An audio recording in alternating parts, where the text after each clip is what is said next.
Magandang hapon nga po pala sa inyong lahat. Ako nga po pala si Kenly Panilag at nandito po ako nagsasalita ngayon at iuulat ko po kung ano ang katangian at kung ano ang meron ang pictorial essay. At ngayon, ano nga ba ang pictorial essay? Ang pictorial essay ay naglalarawan ng iba't pangunahing medium.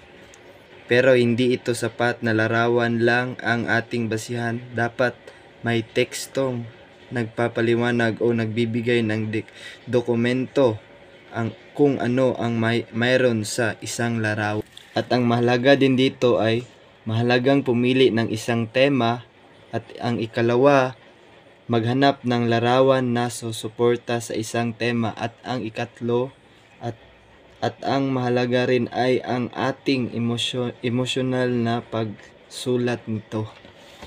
At ikalawang katangian ng pictorial essay, may temang sinusunod. Dapat sundin natin kung ano ang tema at kung ano ang nasa tema, yan dapat ang ating sundin para madaling maunawaan ng mambabasa. Kasi kung hindi ito sinusunod ang tema ng isang sulatin, hindi ito maiintindihan ng mambabasa. Kaya importante na dapat sundin natin kung ano ang nasa tema natin. At ang ikatlong katangian ng pictorial essay, maayos ang pagkakaayos ng mga larawan. Dapat ito ay may simula, gitna at wakas. Ang mga ito ay importante para maayos ang daloy ng isang salita at ang pinanggagalingan ng maganda na pagdaloy ng salita dahil sa maayos ang pagkakaayos ng isang larawan. Mahalaga talaga ito upang madaling maunawaan ng mambabasa. At ang ikaapat na katangian ng pictorial essay, may tekstong nagpapaliwanag sa bawat larawan o sa buong serye. At ang mahalaga din dito ay dapat sa isang tema o larawan na ating pinili, bawat parte ng larawan, mahalaga ito ay may serye at may paliwanag kung ano ang nangyari sa bawat serye para malaman ng mambabasa kung ano talaga ibig sabihin ng larawan at kung ano ang gustong iparating nito sa mambabasa.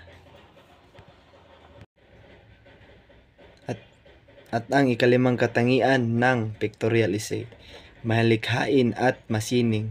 Ang malikhain ay nag-iisip ng bago at kakaiba. May kakayahang gumawa ng imbento ng mga bagay, ideya o paraan.